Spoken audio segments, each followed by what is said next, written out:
আল্লাহ রাব্বুল আলামিন এমন রহমান, এমন দয়াবান, এমন মেহেরবান, যারা তার ইবাদত করে, যারা তাকে স্বীকার করে, আল্লাহ বলে তাকে যারা সেজদা দেয়, আল্লাহ পাক তাদেরকেও দেন। আর যারা আল্লাহকে অস্বীকার করে, আল্লাহ রাব্বুল আলামিনকে মানে না, তার গুণাবলী কি স্বীকার করে না, তার অস্তিত্ব স্বীকার করে না, তারপরেও আল্লাহ রাব্বুল আলামিন কোন নাফরমান বান্দাকেও রহমত থেকে বঞ্চিত করেন না। সে যেই হোক, বেনামাজি হোক, মুরতাদ হোক, নাস্তিক হোক, তারপরে আল্লাহর অনুগ্রহ থেকে সে বঞ্চিত থাকে না। কথা ঠিক কিনা?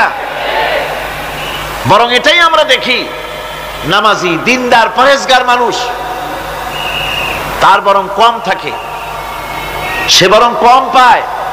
বাড়ি নাই, ঘর নাই, কলকারখানা নাই, আর নামাজ রোজা করে না, হজ যাকাত করে না, আল্লাহর সাথে বিরোধিতা করে, আল্লাহরে মানেই না, বলে দেয়ার ইজ নো গড, স্রষ্টা বলতে কেউ নাই। এই ড্রিঙ্ক অ্যান্ড বি মেরি, এই হচ্ছে তাদের থিওরি, তাদের দর্শন, তাদের ফিলসফি। এই জাতীয় লোকগুলি বরং দেখা যায় তারা ক্ষমতা পায়, বাড়ি হয়, গাড়ি হয়, কল হয়, কারখানা হয়, সম্মান পায়। এটা কেন? এর কারণ হচ্ছে আল্লাহ রাব্বুল আলামিন এই পৃথিবীর কোনো মূল্য দেন না। এই পৃথিবীর মূল্য যদি আল্লাহ পাকের কাছে একটা মশার দানার তুল্য যদি হতো, আল্লাহ পাক বিদ্রোহীদেরকে, কাফেরদেরকে এক ঢোক পানি আল্লাহ পাক গিলতে দিতেন না। এবার চিন্তা করেন, আল্লাহর ব্যাপারে যে দৃষ্টান্তটা দেওয়া হয়েছে, দৃষ্টান্তটা কত গুরুত্বপূর্ণ। মশার দানার তুল্য, মশার দানার তুল্য এই পৃথিবীর দাম নাই আল্লাহর কাছে। আপনাকে যদি কেউ 10 লক্ষ মশার দানা বহু কষ্ট করে জোগাড় করিয়া যদি কেউ দেয়, তাহলে আপনি কয় টাকা দিয়ে কিনবেন? 4 পয়সা দিয়েও একজনে বলছে 4 পয়সাও দিবে না। তাহলে বোঝেন এর কোনো মূল্য নাই। একটা মশার দানার তুল্য মূল্য আল্লাহ পাক এই পৃথিবীর দেন না, যার কারণে অবারিত উন্মুক্ত হস্তে আল্লাহ পাক সমস্ত মানুষের জন্য, প্রাণী জগতের জন্য তিনি করুণা করেছেন সকলকে। এই করুণাময় রহমান আল্লাহ পাক, তিনি গুনাহগারদেরকে, যারা আল্লাহ পাকের ফরমাবরদারি করতেছে, তাদেরকে সকলকে আল্লাহ পাক সমানভাবে তার জিনিসগুলিকে তিনি দিয়ে দিচ্ছেন। এটা হচ্ছে রহমান। আর রহিম হচ্ছে, হাদিস শরীফে বলা হয়েছে, আর রহমানু রহমানুদ দুনিয়া ওয়াল আখিরা, আর রহিম রহিমুল আখিরা। মোমেন রহমান তো শুধু আল্লাহ পাক দুনিয়া এবং আখিরাতের জন্য, আর রহিম শুধুমাত্র আখিরাতের জন্য। আবার কোন কোন আয়াতে বলা হয়েছে যে আল্লাহ পাক দুনিয়ার মানুষের জন্য রহিম। একটি আয়াতে ভাবে বলা হয়েছে, হুয়াল্লাযী ইউসাল্লি আলাইকুম ওয়া মালাইকাতুহু লিয়ুখরিজাকুম মিনাজ যুলুমাতি ইলান নূর ওয়া কানা বিল মুমিনিনা রহিমা। সে আল্লাহই তোমাদের প্রতি রহম করেছেন, রহমত নাজিল করেছেন, এবং তার ফেরেশতাগণ এই উদ্দেশ্যে যে তোমাদেরকে তিনি অন্ধকার থেকে আলোর দিকে বের করে নিয়ে আসবেন। আর তিনি হচ্ছেন মুমিনদের জন্য রহিম, অত্যন্ত দয়াবান।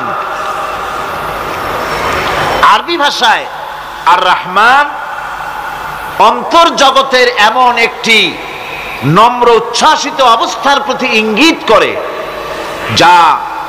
যার ফলে তার স্বতঃস্ফূর্তভাবে নিজের থেকেই মহানুভবতা এবং প্রীতি ও মহব্বতের ইচ্ছার বহির্প্রকাশ ঘটে।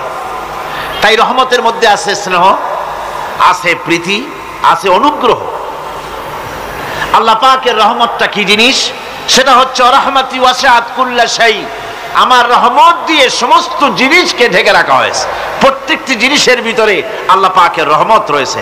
রহমত ছাড়া এই পৃথিবীতে মানুষের চলার কোনো পথ নাই। সমস্ত ব্যাপারই আল্লাহ পাকের রহমত আর রহমত।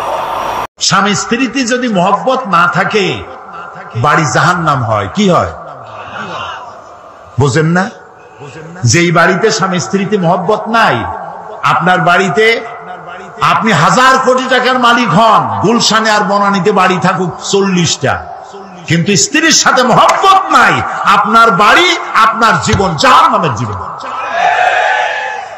ওদের দেশে তাই, স্বামী তার স্ত্রীকে বিশ্বাস করে না, স্ত্রী তার স্বামীকে বিশ্বাস করে না। স্ত্রী তার স্বামীরে বলে যে আজকের রাতে আমার বয়ফ্রেন্ড আমার সাথে রাত কাটাবে, তুমি অন্য কোনো ফ্ল্যাটে অথবা রেস্টুরেন্টে গিয়ে থাকো। স্বামী বেচারা যদি অসন্তুষ্ট হয়ে পুলিশে খবর দেয়, যদি পুলিশকে, স্বামী যদি তার স্ত্রীকে এই কাজে বাধা দেয়, তাহলে স্ত্রী 999 ডায়াল করে, সাথে সাথে থানা থেকে পুলিশ আসে। স্ত্রী নালিশ করে, আমি আমার বয়ফ্রেন্ড নিয়ে ঘুরবো, মার্কেটিং করব, রাত কাটাবো, সে আমার মৌলিক অধিকারের উপরে হস্তক্ষেপ করেছে, সে আমাকে বাধা দেয়। পুলিশ বলবে, বেটা তোমার স্ত্রী একটা বয়ফ্রেন্ড কেন, 15টা বয়ফ্রেন্ড নিয়ে থাকবে, তাতে তোর কি, সাবারে বাইরে চলে যা। এই হলো সভ্যতা। প্রিয় ভাই, সব বানানো কথা বলার অভ্যাস আমার নাই। আমার চোখে দেখেছি মা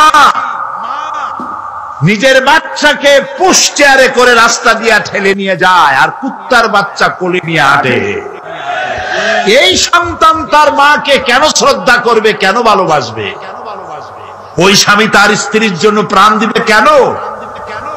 যে স্ত্রী তার স্বামীর সামনে ভিন্ন পুরুষের কণ্ঠলগ্ন হয়ে থাকে। এবং ওই স্ত্রীও বা স্বামীকে শ্রদ্ধা করবে কেন? যে স্বামী তার স্ত্রীর সামনে অন্য মেয়েদের বাহুলগ্ন হয়ে থাকে। ভালোবাসা নাই। সেই জন্য বৎসরের মধ্যে একদিন হলেও ভালোবাসার নামে ভনিতা করা লাগে বলে 14ই ফেব্রুয়ারি তারা বেছে নিছে। আমরা ওই জাতিকে বলি, আমি আজকে পরিষ্কার বলতে চাই, এটা বিশ্ব ভালোবাসা দিবস নয়, এটা বিশ্ব বেহায়া দিবস। আমার দরকার নাই তোমার ওই ভালোবাসা, কারণ আমার জন্মই হয়েছে ভালোবাসা দিয়া। আমার রসুল বলেছেন আদ-দীনু আন-নাসিহা, ইসলাম হলো ভালোবাসা। ইসলাম মানেই ভালোবাসা, ইসলাম মানেই ভালোবাসা। আজকে তো আর দিবসের অভাব নাই। পিতৃ দিবস, মাতৃ দিবস, নারী দিবস, কন্যা দিবস, স্বাস্থ্য দিবস, কলেরা দিবস, বসন্ত দিবস। এখন আবার শুনতেছি নতুন ভাবে আর এক দেওয়াল লিখন হচ্ছে, বিশ্ব চিন্তা দিবস। আয়োজকদের জিজ্ঞেস করলাম, ভাই বিশ্ব চিন্তা দিবসের থিম কি, বিষয়টা কি?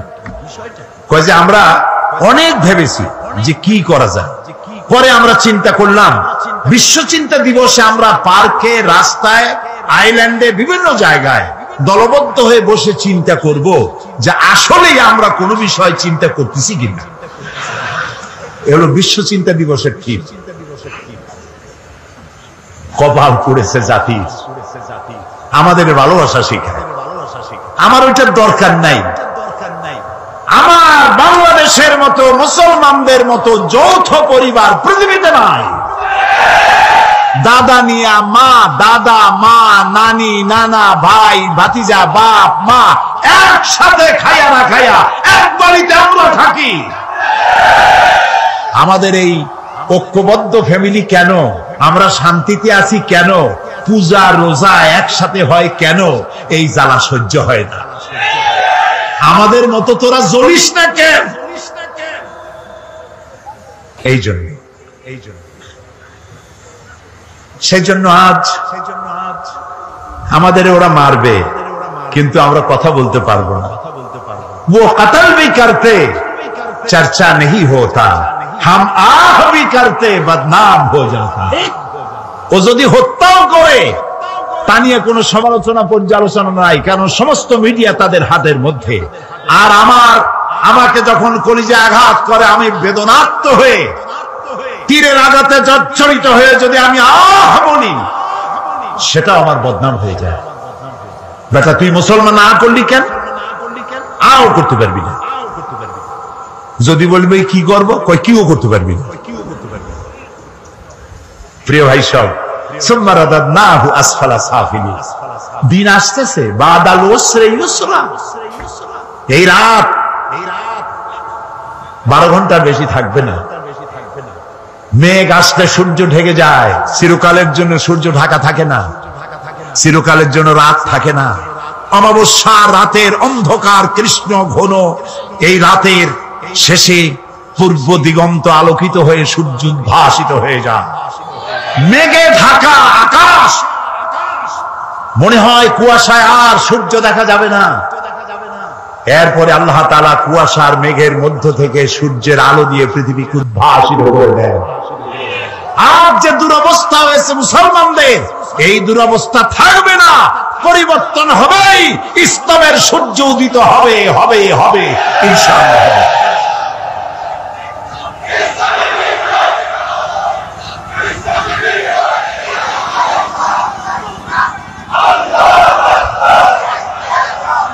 প্রিয় ভাই সব, প্রিয় ভাই সব, ইন্নাদ-দীন ইনদাল্লাহিল ইসলাম। আলহামদুলিল্লাহ কোন ইসলাম। ইসলাম আমার জন্ম সার্থক, আমাদের সকলের জীবন সার্থক যে ইসলামের মধ্যে পয়দা আল্লাহ করছেন। বলি আমিন। সবাই বলেন আলী আমিন, বলেন আলহামদুলিল্লাহ, আলহামদুলিল্লাহি রাব্বিল আলামিন। সমস্ত প্রশংসা আল্লাহ তাআলা। লাকাল হামদু বিল ঈমান, বলেন লাকাল হামদু বিল ঈমান ওয়া লাকাল হামদু বিল কুরআন ওয়া লাকাল হামদু বিল ইসলাম। ইসলামের জন্য আমাদের জীবন ধন্য হয়ে গেছে। ভুল করেছি আমরা এক জায়গায়, বলবো এক জায়গায় না, 3 জায়গায় ভুল করেছি। কয় জায়গায়? 3 জায়গায়। বুঝতে কষ্ট হচ্ছে না তো? 1 নম্বরে ভুল করেছি, ইসলামকে মনে করেছি একটা ধর্ম। হিন্দু, খ্রিস্টান, বৌদ্ধ, ইহুদি বিভিন্ন ধর্ম যেমন, ইসলামকে ঠিক তেমন একটা ধর্ম মনে করেছি। 1। 2 নম্বরে ভুল করেছি, কোরআন শরীফকে বেদ, বাইবেল, গীতা, ত্রিপিটক, জিন্দাবিস্তা ইত্যাদি ধর্মগ্রন্থের মতো শুধুমাত্র একখানা ধর্মগ্রন্থ মনে করেছি। 3 নম্বরে ভুল করেছি, নবী করিম সাল্লাল্লাহু আলাইহি ওয়াসাল্লামকে শুধুমাত্র একজন ধর্মীয় নেতা মনে করেছি। এই 3টি গ্রেট মিস্টেক, 3টি শ্রেষ্ঠ ভুল, বড় ভুল, যে ভুলের খেসারত গোটা জাতিকে আরো কতকাল দিতে হবে আল্লাহ তাআলা ভালো জানেন। আল্লাহ আমাদের মাফ করুন, আমরা বলি আমিন। প্রিয় ভাই সব, 1 নম্বরে বলে নিতে চাই, ইসলাম হিন্দু, খ্রিস্টান, বৌদ্ধ অন্যান্য ধর্মের মতো শুধুমাত্র একটি ধর্ম নয়, এটি একটি পরিকল্পনা, এটি একটি স্কিম, এটি একটি জীবন বিধান। আর কোরআন, গীতা, বেদ, বাইবেল অন্য কিতাবের মতো নয়।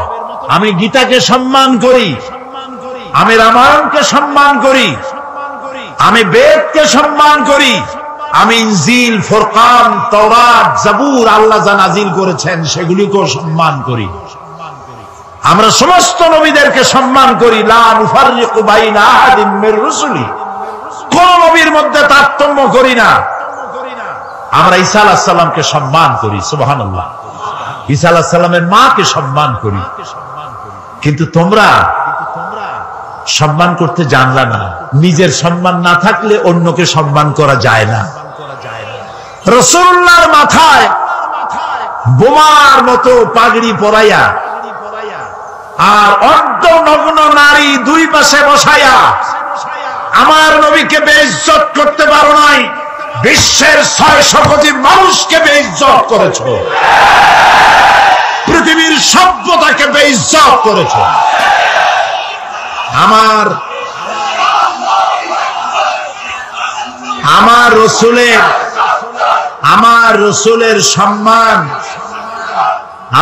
রসুলের সম্মান কচু পাতার পানি নয়, কলা পাতার পানি নয়। আমার রসুলের সম্মান হিমালয়ের পাহাড় সমান না। আমার রসুলের মর্যাদা আকাশ সমান না। আমার রসুলের মর্যাদা আল্লাহর আরশের সমান। আল্লাহর আরশ পর্যন্ত, আল্লাহর আরশে এই পৃথিবীর কোন মানুষকে আল্লাহ তাআলা দাওয়াত দেন নাই, আমার রাসূলকে দাওয়াত দিয়েছে। কাজী তাকে অমর্যাদা তোমরা করতে পারবে না, নিজেদেরকে অমর্যাদা করেছো। এ বিষয়ে আমি পরে কথা বলবো ইনশাআল্লাহ। এখন যেটা বলতে চাই, ইসলাম এটি একটি পূর্ণাঙ্গ জীবন ব্যবস্থা। আমি আগেই বলেছি এটি শুধু নামাজ রোজা হজ যাকাত নয়, এটি একটি জীবন ব্যবস্থা। দেখুন নবী করিম সাল্লাল্লাহু আলাইহি ওয়াসাল্লাম যখন হেরা পাহাড় থেকে নামলেন, তিনি একটা দাওয়াত দিয়েছিলেন, ইয়া আইয়ুহান নাস কুলু কি কন্ত লা ইলাহা ইল্লাল্লাহ তুফলিহু। কি মজার কালেমা, আলহামদুলিল্লাহ। মুক্তির জন্য তোমরা এটা ঘোষণা দাও। নবী করিম সাল্লাল্লাহু আলাইহি ওয়াসাল্লাম এই ঘোষণার পর শান্তিতে থাকতে পারেন নাই, সাহাবায়ে কেরাম অত্যাচারিত হয়েছে। বুখারী শরীফের হাদিস, ওয়ান খাব্বাব বিন আল-আরিত রাদিয়াল্লাহু তাআলা আনহু আন্নাহু قال شكونا الى رسول الله صلى الله عليه وسلم وهو متوسد مردة له في ظل الكعبة। হযরতে খাব্বাব বলেন, আমরা নবী করিম সাল্লাল্লাহু আলাইহি ওয়াসাল্লামের কাছে গেলাম, গিয়ে দেখি নবীজি কাবা শরীফের ছায়ায় চাদর মুড়ি দিয়ে আরাম ফরমাচ্ছেন। আমরা পাশে গিয়ে বললাম, আলা তাদউ লানা আলা তাস্তানসিরু লানা ইয়া রাসূলুল্লাহ, হে রাসূল আপনি কি আমাদের জন্য দোয়া করবেন না? আপনি কি আল্লাহর সাহায্য আমাদের জন্য কামনা করবেন না? আমাদের বেলালকে ওরা মেরে শেষ করলো, খাব্বাবকে মারলো, খুবাইবকে মারলো, আম্মারকে মারলো, সুমাইয়াকে শহীদ করলো। আর তো নির্যাতন সহ্য করতে পারি না, আপনি কি আমাদের জন্য দোয়া করবেন না? নবীজি উঠে বসলেন, বললেন, ও খাব্বাব, তোমাদের আগে এই পৃথিবীতে যারাই দ্বীনের দাওয়াত দিয়েছেন, ইসলামের দাওয়াত যারাই দিয়েছেন। আচ্ছা ভাই, আরেকটা কথা বলছি, কোন কোন বইতে লেখা আছে ইসলামের প্রবর্তক মুহাম্মদ সাল্লাল্লাহু আলাইহি ওয়াসাল্লাম। এই কথাটা কিন্তু ঠিক না। ইসলামের প্রবর্তক আল্লাহ তাআলা। ইসলাম কার? কিছু লোক আছে বেয়াদব, এদেরকে বেয়াদব ছাড়া আমি আর কিছু বলতে পারি না। তারা বলে মওদুদীর ইসলাম, বাগদাদের ইসলাম, অমুক জায়গার ইসলাম, তমুক জায়গার ইসলাম। এই জাতীয় কথা যারা বলে তারা বেয়াদব। ইসলাম তো মুহাম্মদ রাসূলুল্লাহ সাল্লাল্লাহু আলাইহি ওয়াসাল্লামের নয়। ইসলাম হচ্ছে কার? চিল্লায় বলেন। সুতরাং কোন মানুষের নামের সাথে ইসলাম বলা বেয়াদবি। ইসলাম আল্লাহ দিয়েছে। নবী করিম সাল্লাল্লাহু আলাইহি ওয়াসাল্লাম বলেছেন, খাব্বাব, তোমাদের আগে ইসলামের দাওয়াত নিয়ে যারাই আসছেন, প্রত্যেক নবীর সাথে তার সাথীদের সাথে এই জাতীয় ব্যবহার হয়েছে। তোমরা জানো না, যারা এই দিনের দাওয়াত দিয়েছে তাদেরকে ধরা হতো, ফায়ুহফারু লাহু ফিল আরদ, তাদের জন্য জমিনে গর্ত খনন করা হতো, ফায়ুজআলু ফিহা, এরপরে সেই গর্তের মধ্যে তাকে কোমর পর্যন্ত দাবায় দেওয়া হতো, সুম্মা ইউতা বিল মানশার, এরপরে করাত আনা হতো, ফায়ুদাউ আলা রাসিহি, এরপরে সেই করাত তার মাথার উপরে রাখা হতো, ফায়ুজআলু নিসফাইন, এরপরে করাত দিয়া চিরে জীবিত মানুষটিকে দ্বিখণ্ডিত করে ফেলে দেওয়া হতো। মা ইয়াসুদ্দুহু যালিকা আন দীনে, এত কষ্ট দেওয়ার পরেও একজন মুসলমানকেও তারা দ্বীনের রাস্তা থেকে এক চুলও সরাইতে পারে নাই। আমরা পারবো এরকম? পারবো? কারা কারা পারবো? আলহামদুলিল্লাহ। হাত নামান, হাত নামান, হাত নামান। রাসূলুল্লাহ বলছেন, শোনেন শোনেন শোনেন, নবী করিম সাল্লাল্লাহু আলাইহি ওয়াসাল্লাম বলছেন, ওয়াল্লাহি ওয়াল্লাহি লা ইউতাম্মান্নাল্লাহু হাযাল আমরা হাত্তা ইয়াসিরু রাকিবু মিন সানা ইলা হাদারামাউত। ও খাব্বাব, আমি আল্লাহর নামে কসম করি। কে কে কসম করছে? হুজুরে করিম সাল্লাল্লাহু আলাইহি ওয়াসাল্লাম আল্লাহর নামে শপথ করছি। সুবহানাল্লাহ। ও খাব্বাব, সেদিন বেশি দূরে নয়, যেদিন ইয়েমেনের রাজধানী সানা থেকে শুরু করে হাজার হাজার মাইল দূরে হাজারামত পর্যন্ত সুন্দরী যুবতী মেয়েরা, রূপের পশা নিয়ে, সদাগরেরা ব্যবসায়ের মাইল নিয়ে, উট আর ছাগল আর ভেড়া নিয়ে যাতায়াত করবে হাজার হাজার মাইল। লা ইয়াখাফু ইল্লাল্লাহ, আল্লাহ ছাড়া কোনো ভয় তাদের দিলে থাকবে না। চোরের ভয়, ডাকাতের ভয়, ধর্ষণের ভয় থাকবে না। কে বলছেন? কার নামে কসম করে? আল্লাহর নামে কসম করে বলছেন। তারপরে রাসূলুল্লাহ বলছেন আবিল যিবু আলা গানামি, তবে হ্যাঁ এই ভয় থাকতে পারে, সাথে যদি উট ছাগল ভেড়া থাকে তো বাঘের ভয় তো থাকতেই পারে। আল্লাহর কথায়, রাসূলের কথায় কোনো ফাঁক থাকে না। কথা কি বোঝেন? একজন এক এলাকার এক বক্তা ছিল, ইলম কালাম কম। উনি মাহফিলে গিয়ে দেখতেন যে আলেম আছে কিনা, তাহলে ওয়াজ শর্ট করতেন। কারণ আলেম আছে কিনা তো বুঝবে কি করে? সেই জন্য তিনি বলতেছেন যে ভাই, আজকে আমি একটা পাতার ওয়াজ করব। সেই পাতাটার ফজিলত সাংঘাতিক। পানিতে পড়লে একরকম, ডাঙ্গায় পড়ে একরকম, এরকম একটি পাতার ওয়াজ করতে চাই। জনগণ বলল আমরা এরকম ওয়াজ শুনতেই চাই। তিনি বললেন দেখেন, ওই পাতাটা যদি নদীর মধ্যে পড়ে কুমির হয়ে যায়, আর পাতাটা যদি ডাঙ্গায় পড়ে বাঘ হয়ে যায়। মাঝখান থেকে একটা লোক দাঁড়ায় বলছেন, আচ্ছা হুজুর, এই পাতার ফজিলত যখন এরকম, তাহলে যদি এই পাতাটা অর্ধেকটা পড়ে নদীতে, অর্ধেকটা পড়ে ডাঙ্গায়, তখন কি হবে? মৌলভী সাহেব মনে করলেন আলেম তো আছে। ওয়াখির দাওয়ানা আলহামদুলিল্লাহি রাব্বিল আলামিন, আসসালামু আলাইকুম ওয়া রাহমাতুল্লাহ।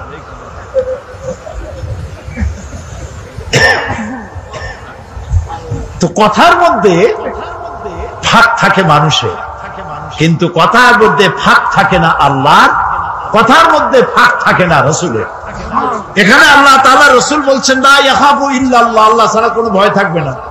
তারপরে যদি কেউ উট নিয়ে যায়, ছাগল নিয়ে যায়, আর পাহাড়িয়া বাঘ এসে যদি উট নিয়ে যায়, তাহলে রাসূলের কথার মধ্যে তো অসুবিধা হয়ে গেল। লোকেরা বলবে, উনি বললেন আল্লাহ ছাড়া ভয় নাই, ভয় তো আছে। সেই জন্য রাসূলুল্লাহ বললেন আবিল যিবু আলা গানামি, এটা হতে পারে যে বাঘে তোমার উট ছাগল ভেড়া নিয়ে যাইতে পারে, কিন্তু সুন্দরীরা ধর্ষিত হবে না, সদাগরের মাল চুরি হবে না, মানুষের জীবন নষ্ট হবে না, এরকম সমাজ আসবে। ওয়ালাকিন্নাকুম তাস্তাজিলুন, আসলে তোমরা খুব তাড়াহুড়ো করছো। তাড়াহুড়ো করো না, ধৈর্য ধরো। এটা পাওয়ার জন্য বহুত নবীদের জীবন দিতে হয়েছে, সময় লাগবে। ইসলাম শুধু নামাজ, রোজা, হজ, যাকাত নয়, শুধু দাড়ি, টুপি, মেসওয়াক নয়। দাড়ি, টুপি, জামা, মেসওয়াক, নামাজ, রোজা সহ বিশাল স্কিম, বিশাল পরিকল্পনা। আমরা সবটারে বাদ দিয়া শুধু খোলসটা ধরে আছি, আসলটা বাদ দিয়ে দিছি। আমরা যখন মসজিদে যাই তখন মুসলমান থাকি, কিন্তু আমি যখন দোকানে যাই তখন আমি মুসলমান থাকি না। কথা কি বোঝেন? কথা কি বোঝেন? হায় রে মুসলমান, বলতেও লজ্জা করে। এই যে ভেজাল ধরা আবিষ্কার, যখন ভেজাল ধরার জন্য ঢাকায় যখন অভিযান চললো, হায় হায় রে, কি দেখলাম! কি সব নাম করা হোটেলে কি খাওয়ায়, গরিবে খাইলে কয় যে ফ্যান খায়। এই যে ভাতের যে মার, ওইটার কি বলে এখন? হ্যাঁ, মার বলে, মার। আমাদের পিরোজপুর, বরিশালে কয় ফ্যান। গরিবে যদি খায় ফ্যান, ওই ফ্যানটাকে বড় বড় হোটেলে এরকম সুন্দর কাপের মধ্যে দিয়ে একটু মশলা ছিটাইয়া, এইটার দাম 150 টাকা। এটা হলো রাইস স্যুপ। গরিবে খাইলে মার খাইছে, ফ্যান খাইছে। রসগোল্লা, বিরাট বিরাট নাম করা মিষ্টির দোকান, নাম বলবো না। রসগোল্লা বানায়, রসগোল্লা বানাতে গেলে ছানা লাগবে, যত ছানা লাগবে তত দুধ লাগবে। এখন এত দুধ, পয়সা খরচ হয় বেশি, আমার লাভ করা লাগবে বেশি। সেই জন্য দুধের ভিতরে টয়লেট পেপার ছেড়ে দিয়া, জাল দিয়া তাড়াতাড়ি ছানা বানায় ভালো হয়। ইন্না লিল্লাহি ওয়া ইন্না ইলাইহি রাজিউন। সানাসার গুলা, পচা বিস্কিট, পচা ময়দা, নুডলস, সব পচা ময়দা।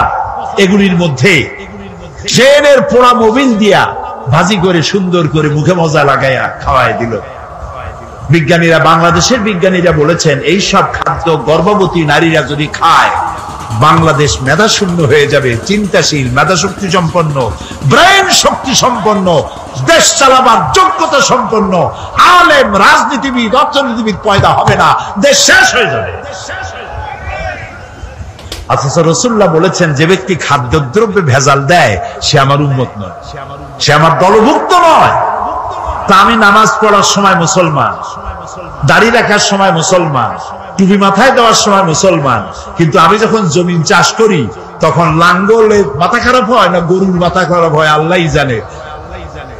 জমিনের আইল ফেলিয়া একেবারে পুলসিরাত বানায়। অবশ্য চিটাগং এইরকম কাম করেন। গরুর গোশতের নাম করিয়া মহিষের গোশত খাওয়ায়, খাসির গোশতের নাম করিয়া পাতি শ্রীগলের গোশত খাওয়ায়। নাউজুবিল্লাহ। প্রিয় ভাই সব, এটার নাম ইসলাম না। ইসলাম কি সেটাই বলতে চাই। ইসলাম এমন এক জীবন ব্যবস্থা দিয়েছিল, নবী করিম সাল্লাল্লাহু আলাইহি ওয়াসাল্লামের ইন্তেকালের পর ঐতিহাসিকরা লিখছেন এক যুবতী সুন্দরী নারী মদিনা থেকে রওনা করেছে, কোথাও যাবেন। মুসলমান কারে কয় দেখেন, কোথাও যাবেন। সন্ধ্যা হয়ে গেছে। মেয়ে লোকটি ভাবলো এখন যদি আমার আত্মীয় বাড়ি যেতে তো এখন অনেক দেরি, আমি একা একা কেন বেরোলাম। দুঃখে ক্ষোভে নিজের মাথার চুল নিজের ছিঁড়তে ইচ্ছে করছে তার। আহারে, এখন যদি আমি কোনো পরপুরুষের সামনে পড়ি তাহলে তো আমার সারা জীবনের লালিত সতীত্ব ধ্বংস হবে, আমার অলংকার আদি চুরি হবে। ভয়তে চোখ দিয়ে পানি পড়তেছে। আস্তে আস্তে করে গন্তব্যের দিকে আগাচ্ছে। হঠাৎ দেখতে পেল দূরের থেকে একটা যুবক পুরুষ তার দিকেই আসতেছে। মেয়ে লোকটি ভয়তে বসে পড়েছে। সুন্দরী যুবতী নারী বসে বসে ভয়ের চোটে এখনই আমার সব শেষ। যুবকটি আস্তে আস্তে করে হেঁটে মহিলাটির সামনে এসে দাঁড়ায়ছে। মহিলা ভয়তে চোখ থেকে দর দর করে পানি পড়ছে। যুবক বলছে কি জানেন, যুবকটি মেয়ে লোকের চোখের উপরে চোখ রেখে বলছে, মা, আমাকে দিয়ে তোমার কোনো ক্ষতি হবে না। মা, তুমি কোথায় যেতে চাও আমাকে বলো, আমি তোমাকে নিরাপদে পাহারা দিয়ে তোমার গন্তব্যে পৌঁছে দেব। আমার পরিচয় শোনো, আমি মুসলমান। নবী করিম সাল্লাল্লাহু আলাইহি ওয়াসাল্লাম এই মুসলমান বানাইছিলেন। এই ছিল তার ইসলাম। অমুসলিমরা মনে করেছিল মুহাম্মদ সাল্লাল্লাহু আলাইহি ওয়াসাল্লাম আমাদের মূর্তি ভাঙতে আসছে। রাসূলুল্লাহ তো মূর্তি ভাঙছেন, কাবা শরীফের মধ্যে অবৈধভাবে মূর্তি উঠাইছিল, সেই জন্য সেগুলো ভাঙছে। কারো বাড়ি গিয়ে কারো মূর্তি তো ভাঙেন নাই। আছে কোনো হাদিস, কোন দলিল আছে যে কারো বাড়ি গিয়ে মূর্তিগুলো ভাড়াই দিয়েছে তাদের মূর্তি? যেহেতু আল্লাহর ঘর, এর ভিতরে মূর্তি থাকতে পারবে না, তিনি বের করে ফেলেছেন। আল্লাহ তো কোরআন শরীফে বলেছেন, কারো দেবতাকে গালি দিও না। কারো দেবতাকে গালি দিলে ওরা তোমার আল্লাহর গালি দিবে। কারো মন্দির ভেঙো না, প্যাগোডা ভেঙো না, গির্জা ভেঙো না, কারো উপাসনালয় ভেঙো না। সুবহানাল্লাহ বলবেন না? ওমর রাদিয়াল্লাহু তাআলা আনহু জেরুজালেম দখল করলেন। জেরুজালেম দখল করার পর নামাজে রক্ত হয়েছে। জেরুজালেমটা দখল হয়েছিল আবু উবাইদা ইবনুল জাররাহ রাদিয়াল্লাহু তাআলা আনহুর হাতে। কিন্তু ওরা বলল, যারা শাসন করে তারা বলল যে আমরা তো পরাজিত হয়েছি, তো তোমাদের হাতে নগরের চাবি দেব না, আমরা সারেন্ডার করব আমিরুল মুমিনিনকে আনো। তা আমিরুল মুমিনিন গেলেন, সে ঘটনা লম্বা, সেটা আমার বক্তব্য না। যাওয়ার পরে নামাজে রক্ত হয়েছে, উনি এখন নামাজের জায়গা খুঁজতেছেন। এক পাদ্রী এসে বললেন যে আমিরুল মুমিনিন, আপনি কি খুঁজছেন? তিনি বললেন যে আমি নামাজ পড়বো, আমার তো নামাজে রক্ত হয়ে গেছে। তিনি বললেন, আমাদের গির্জা ছেড়ে দিলাম, আমাদের গির্জায় গিয়ে আপনি নামাজ পড়ে আসেন। ওমর রাদিয়াল্লাহু তাআলা আনহু বললেন, কখনো আমি তোমার গির্জায় নামাজ পড়বো না। কেন? এই জন্য পড়বো না, আজকে যদি আমি তোমার গির্জায় নামাজ পড়ি, অসম্ভব নয় কোন একদিন কোন মুসলমান হয়তো দাবি করে বসতে পারে আমিরুল মুমিনিন যেহেতু নামাজ পড়েছেন গির্জায়, এটা গির্জা না, এটা আমাদের মসজিদ। আমি চাই না তোমাদের গির্জা মসজিদ হয়ে যাক। সুবহানাল্লাহ। ইসলাম কি আর আমি বুঝি কি আর আমি যাচ্ছি কোথায়। ইসলামের চাইতে পরধর্ম সহিষ্ণু জাত আকাশের নিচেও নাই, জমিনের উপরেও নাই। সুবহানাল্লাহ বিহামদিহি। প্রিয় ভাই সব, সুতরাং নবী করিম সাল্লাল্লাহু আলাইহি ওয়াসাল্লাম এই সুন্দর ইসলাম দিলেন। কাফেররা মনে করছিল প্রথমে যে আমাদের বুঝি ধ্বংস করতে আসছে। যখন তারা দেখল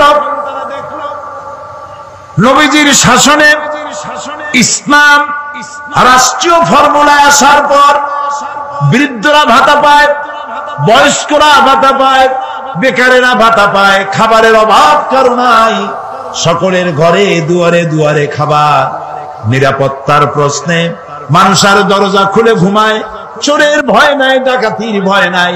যারা চোর ছিল, ডাকাত ছিল, তারা মানুষের সম্পদের পাহারাদার হয়ে গিয়েছে। নবীজি মদিনার শেষ জীবনে শেষ সূরা যেটা নাজিল হলো, আল্লাহ তাআলা বলছেন ইযা জাআ নাসরুল্লাহি ওয়াল ফাতহ ওয়ারাআইতান নাসা ইয়াদখুলুনা ফি দীনিল্লাহি আফওয়াজা ফাসাব্বিহ বিহামদি রাব্বিকা ওয়াস্তাগফির ইন্নাহু কানা তাওয়াবা। যখন আল্লাহর মদদ আসবে, বিজয় আসবে, দেখতে পাবেন দলে দলে লোক ইসলামে প্রবেশ করছে। নবী করিম সাল্লাল্লাহু আলাইহি ওয়াসাল্লামের ইন্তেকালের আগে দেখা গেল আশেপাশে আর কাফের নাই, সব ইসলামের ছায়াতলে চলে এসেছে, ঘোষণা করেছে লা ইলাহা ইল্লাল্লাহু মুহাম্মাদুর রাসূলুল্লাহ। সুবহানাল্লাহ, সুবহানাল্লাহ। অবস্থা এমন হলো নবী করিম সাল্লাল্লাহু আলাইহি ওয়াসাল্লাম ইন্তেকাল করেছেন, হযরত আবু বকর রাদিয়াল্লাহু তাআলা ক্ষমতায় এসেছেন, চিফ জাস্টিস বানাইছেন ওমর রাদিয়াল্লাহু তাআলা আনহুকে বিচারপতি। ঐতিহাসিকরা লিখছেন হামাকাসা আমান কামিলান ফালাম ইয়াখতাসিম ইলাইহি ইসনান। একটা বছর পার হয়ে গেল, হযরত ওমরের আদালতে একটা মামলা আসে নাই, একটা মামলা নাই। সুবহানাল্লাহ কইতে ইচ্ছা করেন? যাই দেখুন তো চট্টগ্রাম আদালতে কত হাজার মামলা পড়ে আছে, সারা বছরে একটা মামলা নাই। হযরত ওমর গিয়া বললেন মা হাজাতা বি ইনদা কওমে মুমিনিনা ইয়া খলিফাতা রাসূলিল্লাহি সাল্লাল্লাহু আলাইহি ওয়াসাল্লাম। হে আল্লাহর রাসূলের খলিফা, এই জাতির জন্য বিচারপতির দরকার কি? আমি এই চাকরিতে আর থাকতে চাই না। তিনি প্রশ্ন করলেন কেন, কেন তুমি বলছো? তিনি বললেন একটা বছর বসে থাকলাম, একটা মামলা নাই, তা আমি ওখানে বসে থাকবো কেন? সিদ্দিক আকবর রাদিয়াল্লাহু তাআলা প্রশ্ন করলেন ওমর, এই যে মামলা হইল না, এর কারণটা কি? তুমি কোনো চিন্তা করছো? বলেন হ্যাঁ চিন্তা করেছি। আমি চিন্তা করে দেখলাম, হে খলিফা, আপনি আমাকে এমন একটা জাতির জন্য আমাকে বিচারপতি বানিয়েছেন যে জাতির দিন হচ্ছে দিন হুমুন নাসিহা, এ জাতির দিন হচ্ছে ভালোবাসা আর ভালোবাসা। সুবহানাল্লাহ বলবেন না? সবাই সবাইকে ভালোবাসে, কারো সাথে কারো ঝগড়া নাই, বিবাদ নাই। সুবহানাল্লাহ। ওয়া মানহাজুহুমুল কোরআন, আর তাদের মানহাজ, তাদের দস্তুর, তাদের কনস্টিটিউশন হচ্ছে আল্লাহর কালাম। সুবহানাল্লাহ। ওয়া আমারুহুম আল আমরু বিল মারুফ ওয়ান নাহি আনিল মুনকার, আর তাদের আমলটাই হচ্ছে মানুষকে ভালো কাজের আদেশ দেওয়া আর অন্যায় কাজ থেকে মানুষকে ফিরিয়ে রাখা। কুল্লু ওয়াহিদিন মিনহুম ইয়ারিফু হাদ্দাহু ফায়াকিফু ইনদা, এর প্রত্যেকটি ফার্দ, প্রত্যেকটি জনগণ জানে যে আল্লাহর আদেশ নিষেধ কোথায়। প্রত্যেকেই তার বর্ডারে এসে থেমে যায়, বর্ডার ক্রস করে না।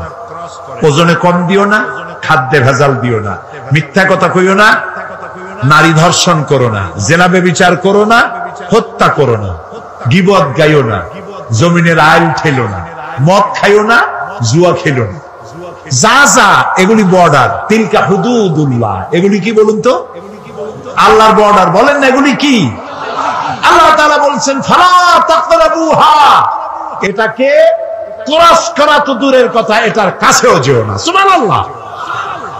কুল্লু ওয়াহিদুম মিনহু ইয়ারিফু হাদ্দাহু ফায়াকিফু ইনদা, বর্ডারে দাঁড়ায় যায়, বর্ডার ক্রস করে না। এবং ওয়াইদা মারিদা আহাদুহুম আদুহু, তাদের মধ্যে যদি কেউ অসুস্থ হয় তাহলে তাকে তারা দেখতে যায়। আজকে আমরা এই আমল হারাই ফেলাইছি। দোতলায় মানুষ মরে, তিনতলায় বিবাহ হয়, খোঁজও জানে না, জিজ্ঞাসাও করে না। এই অবস্থা হয়ে গেছে না?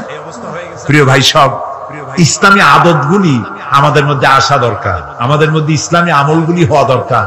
রাসূলুল্লাহ কারো অসুখ হইলে দেখতে যাইতেন, কিছু নিয়ে যাইতেন, মাথায় হাত বুলাইতেন, ফু দিতেন, দোয়া করতেন। সুবহানাল্লাহ।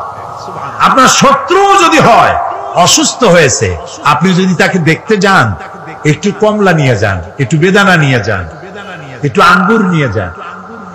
আপনার সাথে শত্রুতা থাকবে, চক্ষু লজ্জার সৃষ্টি হবে। তাহাদ্দু তাহাব্বু, হাদিয়া দাও, মহব্বত বাড়বে। আর সালাম দাও, গণ গণ সালাম দাও। সুবহানাল্লাহ। আফসুস সালাম, রাসূলুল্লাহ বলেছেন সালাম দাও, বেশি করে সালাম দাও।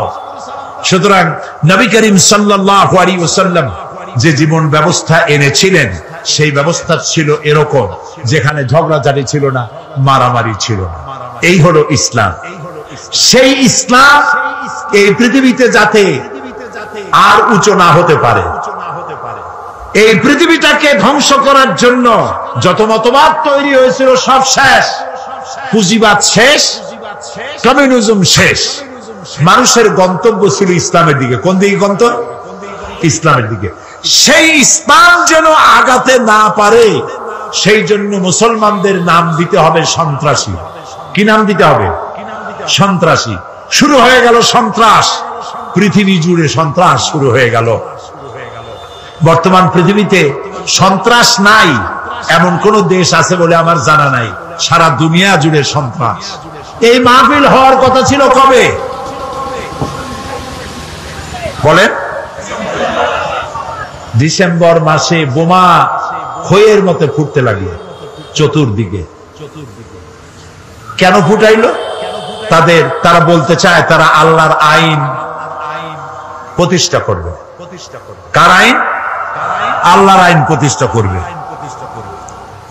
এখন আল্লাহর আইন প্রতিষ্ঠার জন্য বোমা মারবে।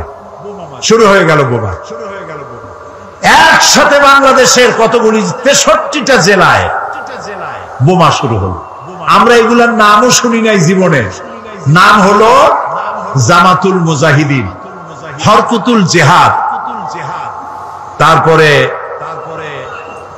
আরেকটা কি, না না না, জেএমবি, হরকতুল জিহাদ, হিজবুত তাহরীর। তারপরে আবার নাম হলো, এটা আবার নতুন নাম, জানি না এটা আবার কোথা থেকে আবিষ্কার হইলো আল্লাহই জানে। সে নতুন নাম আরেকটা হইছে, সেটা হলো আল জঙ্গিতুল জংলা। একটা আল শব্দ বসাই দিলেই মনে হবে যেন ওটা ইসলাম।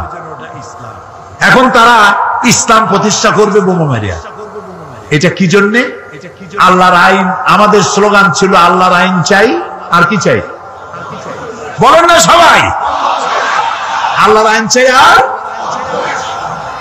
আল্লাহর আইনকে বদনাম করার জন্য শোনেন, মাথা কাটায় শোনেন কথা, আল্লাহর আইনের কথা যাতে আর পৃথিবীতে উচ্চারিত হতে না পারে, জিহাদের নাম যাতে মুসলমানেরা না নিতে পারে, সেই জন্য শুরু হলো ষড়যন্ত্র।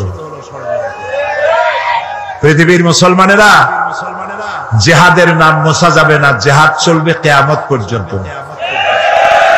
তবে জিহাদটা কি, জিহাদটা কি সেটা বুঝতে হবে। জিহাদ আর কিতাল এক জিনিস নয়, জিহাদ আর যুদ্ধ এক জিনিস নয়, হলি ওয়ার এবং যুদ্ধ এক জিনিস নয়। জিহাদ এক পবিত্র জিনিস। সেটি কি? সেটি হচ্ছে জিহাদের আবিধানিক এবং পারিভাষিক অর্থ হচ্ছে যে কোনো উদ্দেশ্যকে সফলতার শীর্ষে পৌঁছে দেওয়ার জন্য যে প্রাণান্তকার প্রচেষ্টা করা হয়, ওই প্রচেষ্টার আরবি নাম হলো জিহাদ। এটা যুদ্ধ নয়। এখন আমার মূল লক্ষ্য ইসলাম প্রতিষ্ঠা। আমার মূল লক্ষ্য কি? এই ইসলাম প্রতিষ্ঠার জন্য আমি যদি বই লিখি, তাহলে এটা আমার লেখার জিহাদ। আমি এটা প্রতিষ্ঠার জন্য যদি আমি বক্তৃতা করি, এটা আমার বক্তৃতার জিহাদ। এটা প্রতিষ্ঠার জন্য যদি আমি মাল খরচ করি, তো এটা আমার মালি জিহাদ। আর যদি এই আন্দোলনকে ব্যাহত করার জন্য অন্য কোন রাষ্ট্র যদি ঝাঁপাইয়া পড়ে, তাহলে কেবলমাত্র রাষ্ট্রের পক্ষ থেকেই সেইটার মোকাবেলা করার জন্য সশস্ত্র জিহাদের হুকুম আসতে পারে। কোন রাজনৈতিক দল, কোন ব্যক্তি জিহাদের অর্ডার দেওয়ার কোন ক্ষমতা নাই, এখতিয়ার নাই। এই অনুমতি ইসলাম দেয় না।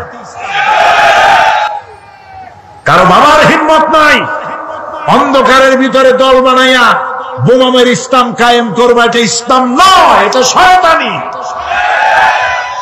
ইসলামকে বদনাম করার জন্য তারা এই পন্থা অবলম্বন করেছে। প্রিয় ভাই, সব কথাগুলি আপনাদেরকে শুনতে হবে। মানব সমাজে নবীদের দাওয়াত কবুল করেছেন, তাদেরকে একেবারেই আইনগুলি একসাথে আল্লাহ দেন নাই। আল্লাহর কায়দাটা দেখেন। আল্লাহ তো ইচ্ছা, সবচাইতে ক্ষমতা কার বেশি? যারা জবাব দেন নাই তারা কিন্তু বিপদে আছেন।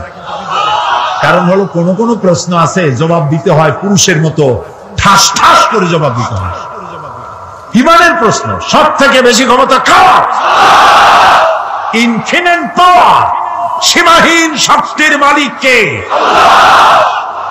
কারো মুহতাজ তিনি নন, কাউকে পরোয়া করেন না, কারো কাছে কৈফিয়ত দেন না, সকলকে কৈফিয়ত দিতে হবে তার কাছে। সেই আল্লাহ তাআলা যদি ইচ্ছে করতেন, আল্লাহ বলছেন ওয়ালাউ শাআ লাহাদাকুম আজমাইন, সূরা আন-নাহল।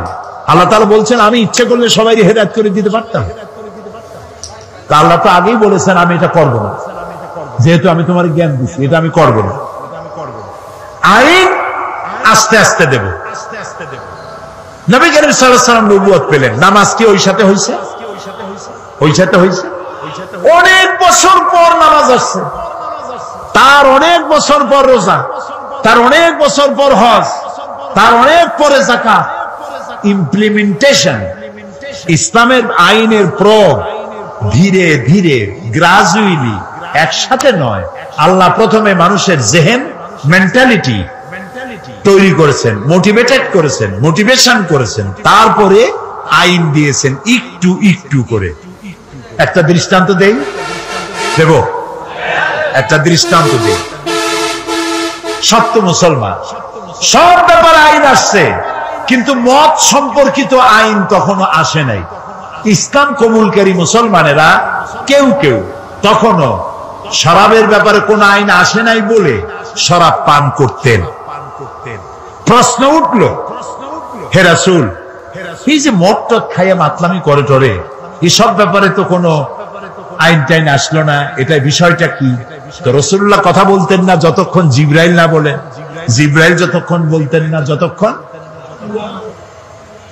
আল্লাহ রাব্বুল আলামিন প্রশ্নের জবাব দিলেন, ওয়ায়াসআলুনাকা আনিল খামরি ওয়াল মাইসিরি কুল ফীহিমা ইসমুন কাবীর ওয়া মানাফিউন লিন-নাস। হে নবী, আপনাকে প্রশ্ন করা হয় মদ এবং জুয়া সম্পর্কে, আপনি বলুন এ দুটোই ভালো জিনিস নয়, কল্যাণমূলক নয়, তবে এর মধ্যে মানুষের কিছু কল্যাণ আছে।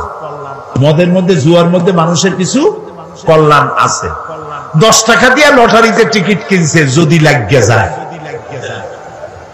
তো 10 টাকার টিকিটে লেক্সাস গাড়ি পেয়ে গেছে, 10 কোটি টাকা পেয়ে গেছে। এখন জিন্দিগি যে গাড়ি দেখে নাই, 10,000 টাকা জীবনে ওর ভাবেও চোখে দেখে নাই, সে যদি 1 কোটি টাকা হাতে পায়, ও কি দুনিয়ার এক দুনিয়া মনে করবে? ওর সামনে তো মেয়ে লোক তো যাইতেই পারবে না। যা খুশি তাই করবে। সেই জন্য কল্যাণ আছেই, রাতারাতি আঙ্গুল ভুলে কলা গাছ হইতে পারে। মদ খাইলে কিছু সময়ের জন্য রাজা রাজা ভাব একটু হইতে পারে, কিন্তু কিন্তু উপকারের চাইতে অপকারিতা বেশি। কে বললেন? আল্লাহ তাআলা। এটা এই আয়াত নাজিল হওয়ার পর যে সমস্ত মুসলমানরা মদ পান করতেন, ওনারা মনে করলেন যে মানুষের কল্যাণ আর অকল্যাণ আল্লাহর চাইতে তো কারো ভালো বোঝার কথা না। তিনি যখন বলছেন কল্যাণের চাইতে অকল্যাণ বেশি, কাজী এটা পান করব না। 25% শরাবখোর শরাব ছেড়ে দিল। আরেকদিন এর কিছুকাল পরে একদিন নামাজ পড়তে গেছেন একজন ইমাম, ইমামতি করছেন তিনি, যিনি একটু আগে খাই আসছে। 17 পারা শুরু করে 23 পারা গিয়ে ঢুকছে। মাথা তো ঠিক নাই।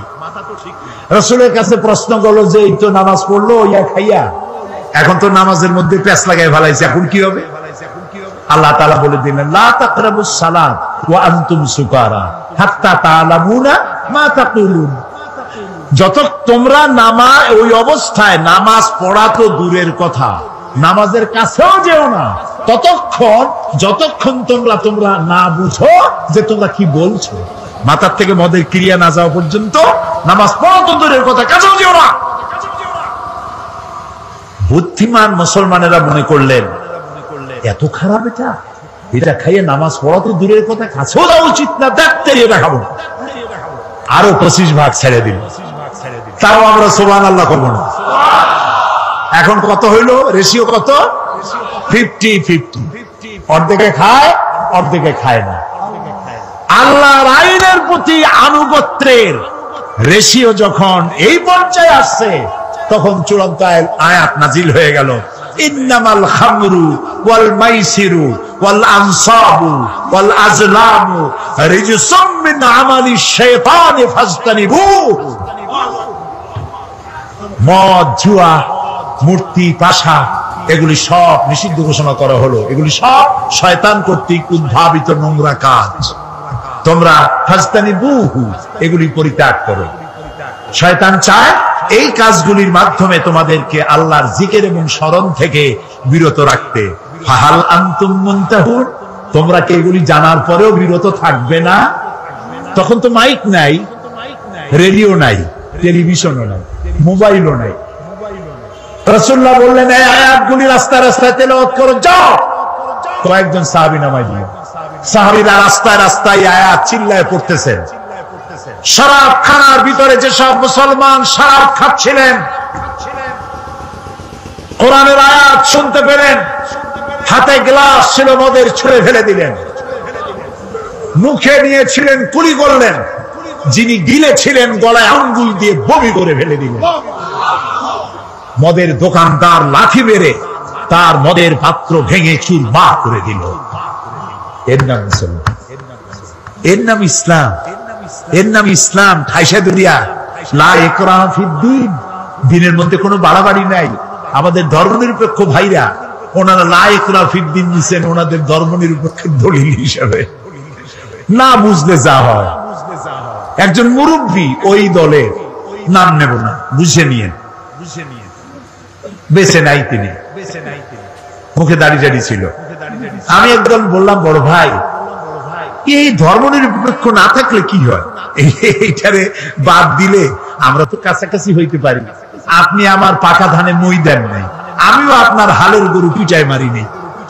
আপনাদের সাথে আমাদের কোনো শত্রুতা নাই। এটা করেন কেন? এটা বাদ দিতে পারেন না? কয় কোন কি? আল্লাহ নিজেই তো ধর্মনিরপেক্ষ। আস্তাগফিরুল্লাহ, কয় কি?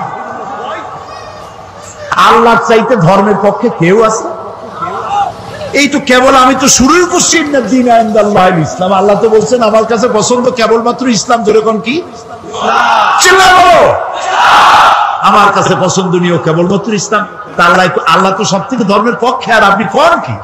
কয় যে ওই যে আছে লাকুম দীনুকুম ওলিয়া দিন, ওটাও তো ধর্মের পক্ষে। লাকুম দীনুকুম ওলিয়া দিন, তোমার জন্য তোমার ধর্ম, আমার জন্য আমার ধর্ম। তার মানে কি? তার মানে হলো তুমি তোমার ধর্মের পক্ষে থাকো, আমি আমার ধর্মের পক্ষে থাকি। সুবহানাল্লাহ। প্রিয় ভাই সব, ইসলাম এসেছে এইভাবে, মার দাঙ্গা করে আসে নাই। দেখেন না রসুলের, আমি কি বলবো, আমি তো বলে শেষ করতে পারবো না। নবী করিম সাল্লাল্লাহু আলাইহি ওয়াসাল্লাম তখনও পর্দার আয়াত নাজিল হয় নাই, সাহাবীরাও বসা, মেয়ে লোকও বসা পাশাপাশি।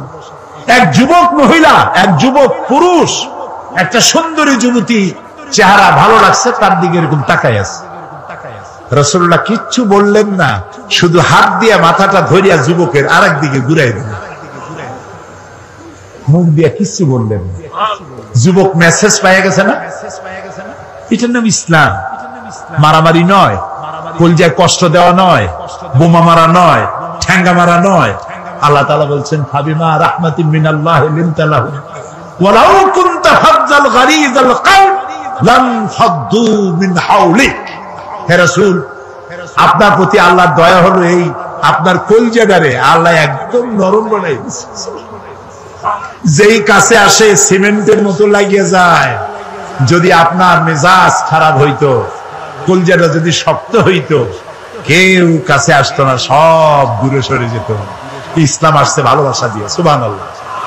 আপনারা বলতে পারেন তাহলে যুদ্ধ হইল কেন?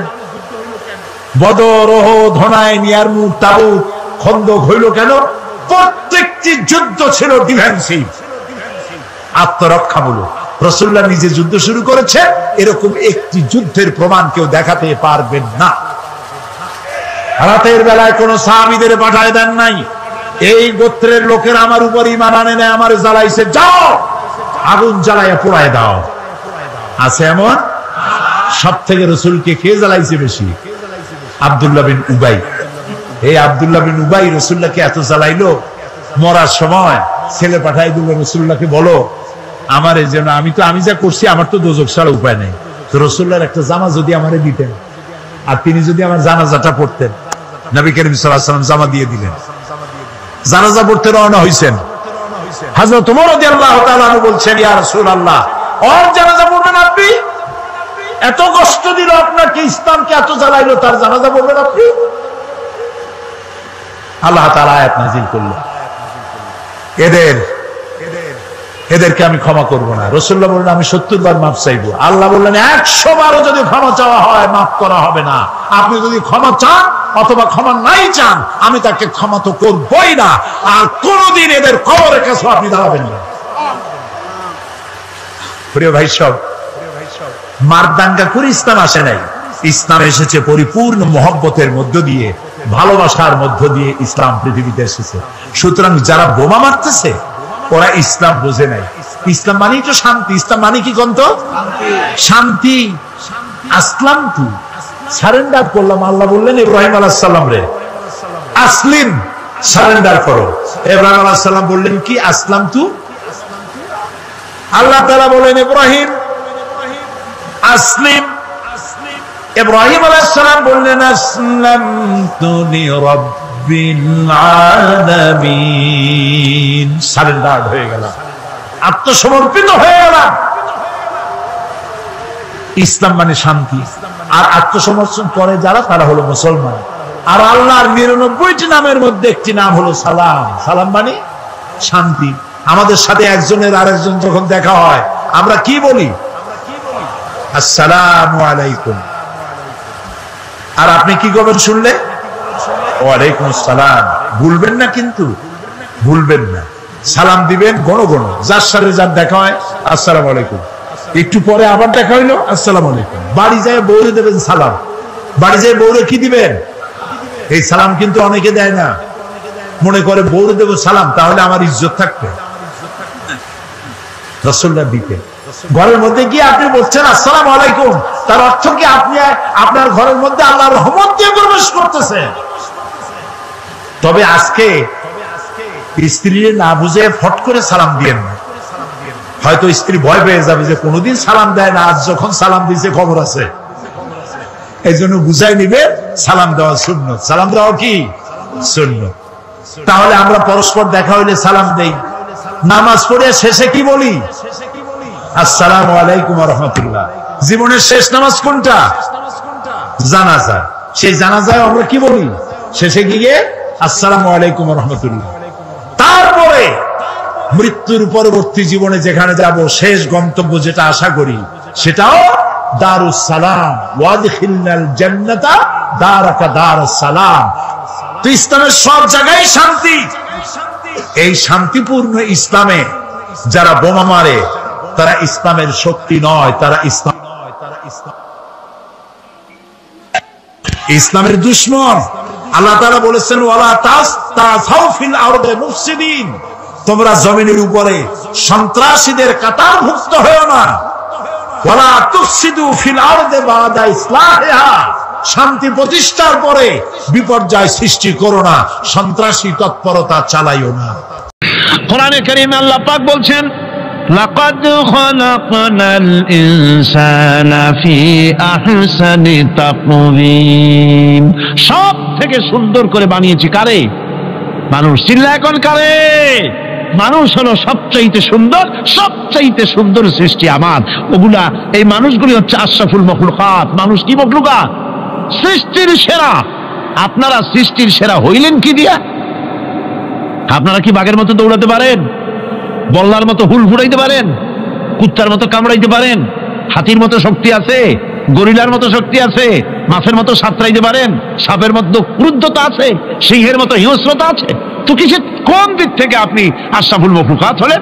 আশরাফুল মখলুকাত হয়েছেন জ্ঞানের কারণে। কিসের কারণে? সেই জ্ঞানটার জন্যই তো আপনি সৃষ্টির সেরা।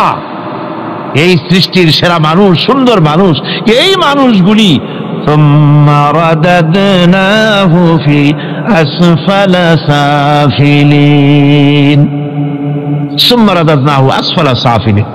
এই মানুষ নিচে নামতে নামতে এত নিচে নামে, শয়তান অবাক হয়ে গালে হাত দিয়া নিচের দিকে তাকায়া দেখে আর চিন্তা করে এর দূর নামলো কেমনে।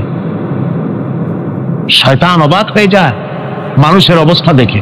আর America, British parliament, American parliament আইন পাস করে পুরুষে পুরুষে বিবাহ জায়েজ করে দিয়েছে সেখানে।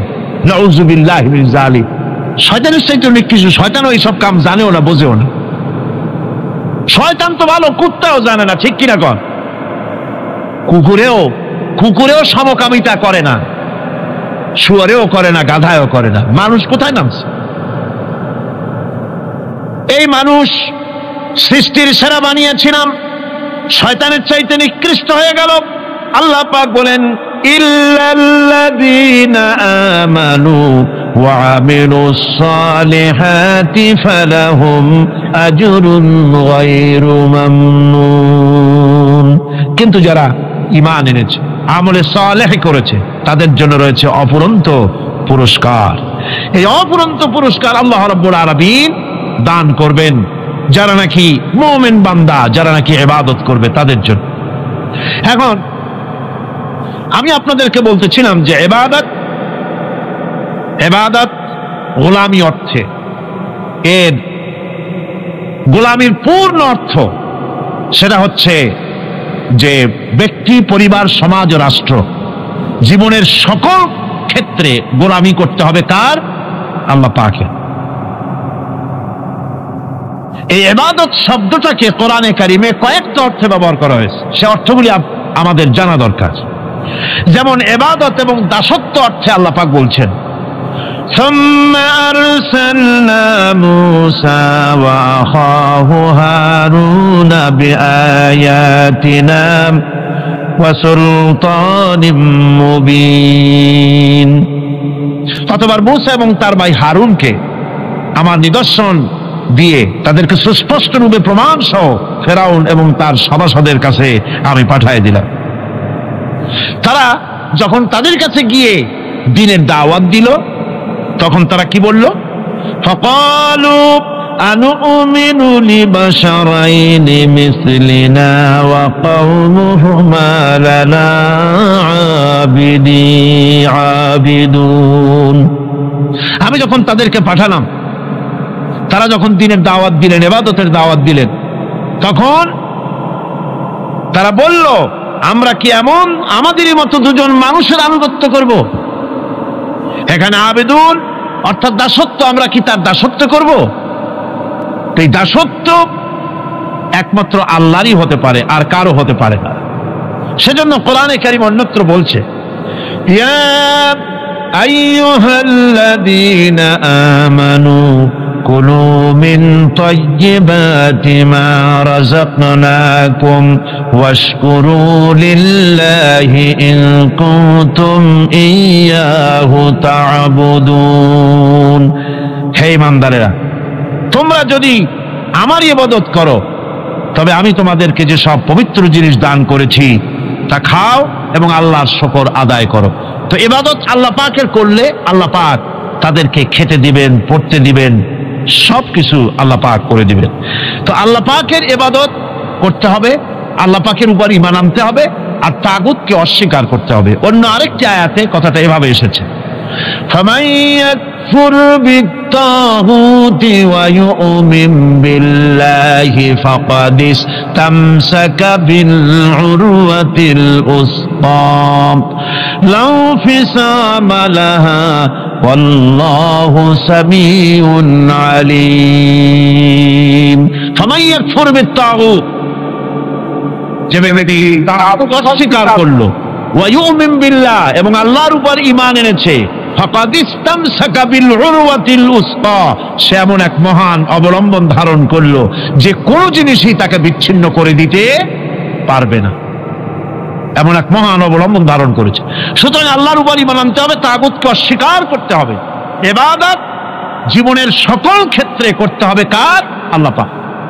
কোরআনে কারীম বলছে, এর আগে আমি প্রথমে শুনিয়েছি, সমস্ত নবীরা আম্বিয়া আলাইহিস সালাম তারা তার নিজের জাতিকে গোলামির জন্য দাওয়াত দিয়েছেন। আল্লাহ পাকের বলেছেন আমার জাতি, একমাত্র নবী মুহাম্মদ রাসূলুল্লাহ সাল্লাল্লাহু আলাইহি ওয়াসাল্লাম আমার জাতি তিনি বলেন নাই, তাকে দিয়ে আল্লাহ পাক বলেছেন, ইয়া আইয়ুহান নাসু উবুদু রাব্বাকুমুল্লাযী খালাকাকুম والذين من قبلكم لعلكم تتقون يا أيها الناس اعبدوا ربكم الذي خلقكم ربكم اعبدوا ربكم أي أطيعوا ربكم গোলামি করো, আনুগত্য করো, দাসত্ব করো তোমার সেই প্রভুর, সেই রবের যিনি তোমাকে সৃষ্টি করেছেন, তার আনুগত্য জীবনের সব ক্ষেত্রে করো।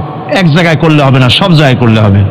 জীবনের সমস্ত কাজটাই হলো ইবাদত হবে যদি মুসলমান আল্লাহর হুকুম মাফিক তার জীবনকে পরিচালনা করে।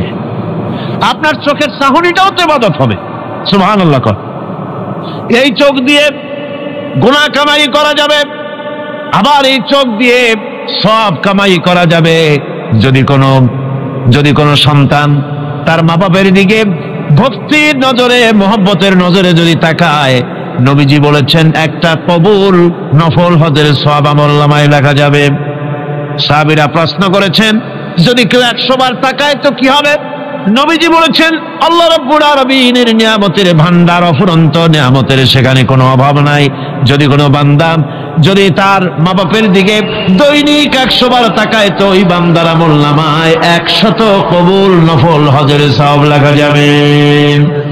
তাহলে দেখা গেল চোখের চাহনি আপনার ইবাদত, আপনার ঘুম ইবাদত, আপনার চাকরি ইবাদত, আপনার ব্যবসা বাণিজ্য ইবাদত।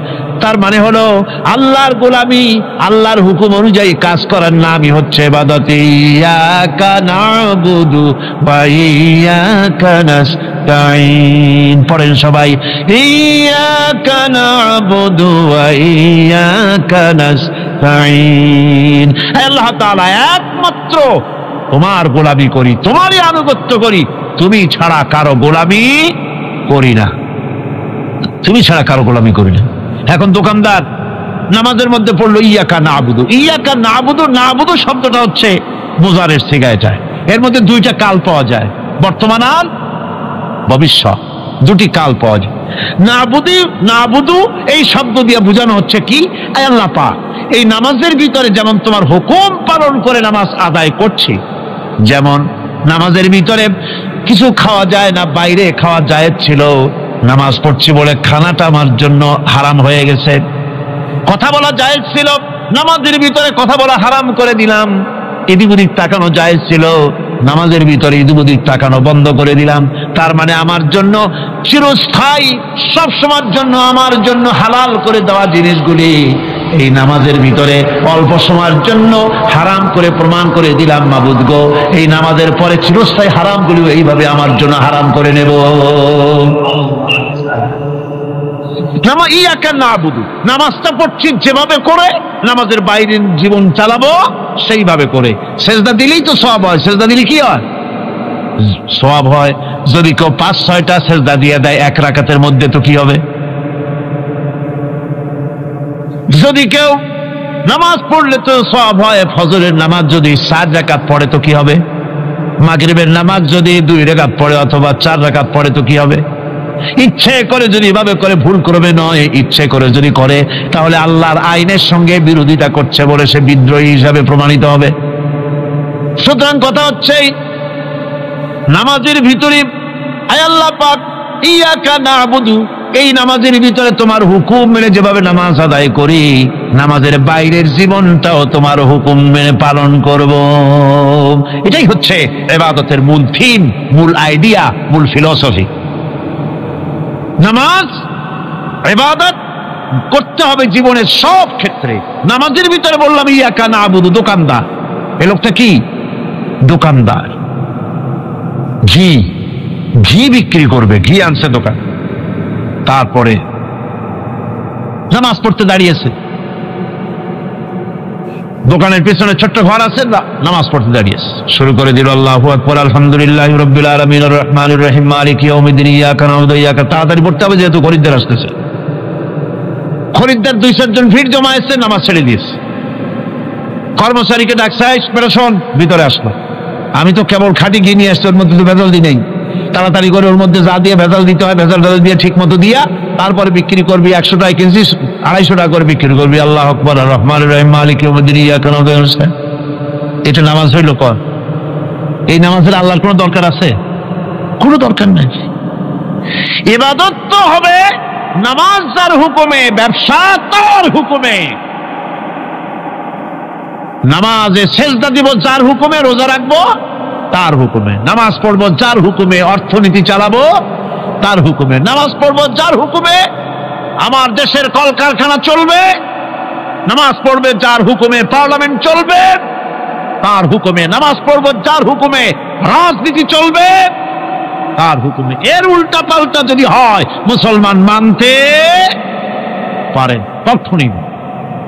সুতরাং মুসলমানকে আনুগত্যের মস্তককে অবনত করে দিতে হবে আল্লাহ পাকের সামনে। আল্লাহর সঙ্গে আর বান্দার সঙ্গে হক আছে।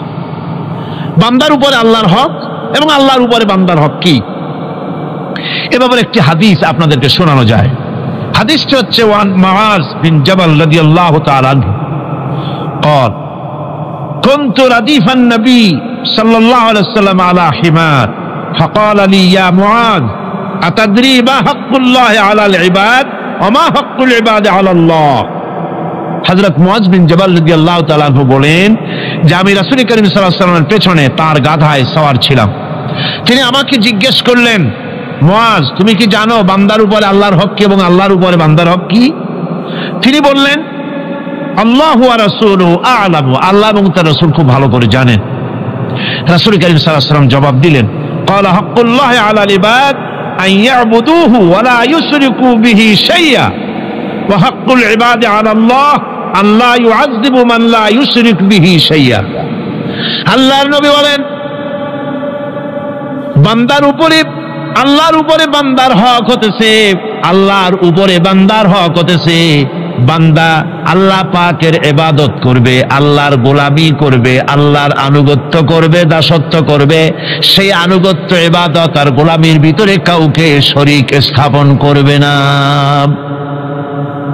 বান্দার উপরে আল্লাহর হক হতেছে যেই বান্দা আল্লাহ পাকের ইবাদত করবে, গোলামি করবে, আর কোনো শিরক করবে না, কিয়ামতের দিন ওই বান্দা সম্পর্কে আল্লাহর হক হবে বান্দাকে জাহান্নামের আগুন আল্লাহ পাক হারাম করে দিয়ে তার জান্নাত দিয়ে দিবেন। এটাই হলো বান্দার উপর আল্লাহ পাকের হক। সুতরাং ইবাদত হবে সলিড কার জন্য? আল্লাহ পাকের জন্য। জোরে বলেন কার জন্য? একমাত্র, কেবলমাত্র, শুধুমাত্র আল্লাহ পাকের জন্য গোলামি হবে। সেই গোলামির কথাটাই আমরা কোরআনে কারীমের মধ্যে সূরা ফাতিহায় প্রত্যেক দিন প্রতি রাকাতে আমরা পড়ি ইয়্যাকা না'বুদু ওয়া ইয়্যাকা নাস্তাঈন। আয় আল্লাহ তাআলা, কেবলমাত্র তোমারই ইবাদত করি, কেবলমাত্র তোমারই দাসত্ব করি, আর কারো আনুগত্য দাসত্ব করি না। এই গোলামি, এই দাসত্ব আল্লাহ পাক আমাদেরকে করার তৌফিক দান করুন। আমরা বলি আমিন। আমাদের জীবনে ওঠায় বসায়, চলায় ফেরায়, বক্তৃতায়, ভাষণে, বিয়েতে, শাদীতে, আমাদের ইলেকশনে, আমাদের নির্বাচনে, আমাদের অর্থনীতিতে, রাজনীতিতে, আমাদের সমাজনীতিতে, পরিবারের নীতিতে, জীবনের সব ক্ষেত্রে আমরা গোলামি যেন করতে পারি কার? আল্লাহ পাকের। নামাজের ভিতরে যে কথাটা বলি, এই কথাটা যেন আমাদের বাস্তব জীবনে আমরা কার্যকরী করতে পারি। আল্লাহ পাক যেন তৌফিক দান করেন। মুনাজাতের জন্য দাঁড়ানো লোকেরা সব বসেন। আল্লাহুম্মা আমিন। রব্বানা যালামনা أنفسنا وإن لم تغفر لنا وترحمنا لنكونن من الخاسرين। আয় আল্লাহ তাআলা, তোমার পবিত্র কালামুল্লাহ শরীফের, তোমার পবিত্র কালামের ব্যাখ্যা করে তোমার বান্দাদেরকে সাথে নিয়ে আমরা সব গোলামেরা একত্রিত হয়ে তোমার দরবারে হাত তুলেছি। মেহেরবানি করে আমাদের আলোচনা, জিকির, আজকার, তেলাওয়াতের সওয়াব রাসূল করিম সাল্লাল্লাহু আলাইহি সাল্লামের রূহ মুবারকে পৌঁছায় দাও। আয় আল্লাহ তাআলা, আমাদের মধ্য থেকে যাদের মা বাপ দুনিয়া থেকে বিদায় হয়ে গেছে, কবরগুলিকে জান্নাতের টুকরায় পরিণত করে দাও রব্বুল আলামিন। আয় আল্লাহ তাআলা, সারা জীবন গুনাহ করে করে আমরা আমাদের জীবন নষ্ট করে ফেলেছি। দয়া করে আমাদের তামাম জিন্দেগির গুনাহ খাতা মাফ করে দাও। রব্বানা তাকাব্বাল মিন্না ইন্নাকা আনতাস সামিউল আলিম ওয়া তুব আলাইনা ইন্নাকা আনতাত তাওয়াবুর রহিম। সুবহানা রাব্বিকা রাব্বিল ইজ্জাতি আম্মা ইয়াসিফুন ওয়া সালামুন আলাল মুরসালিন আলহামদুলিল্লাহি রাব্বিল আলামিন। ওয়াজআল آخر كلمتنا عند الموت لا إله إلا الله محمد رسول الله. السلام عليكم ورحمة الله.